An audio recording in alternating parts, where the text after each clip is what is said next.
Hello and welcome. This is a drink called how to make sweet carbonated strong coffee orange. First thing you gotta do is open up this Orange Bubly and you pour it into this cup. Then after that you pour in the strong coffee halfway, and last but not least you get the sugar.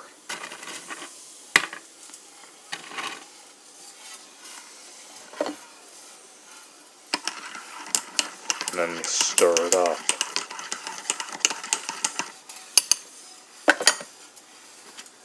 Take a sip off of that.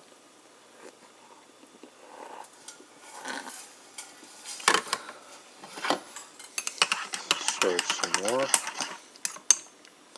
And here is the sweet carbonated strong coffee orange. Enjoy it, folks.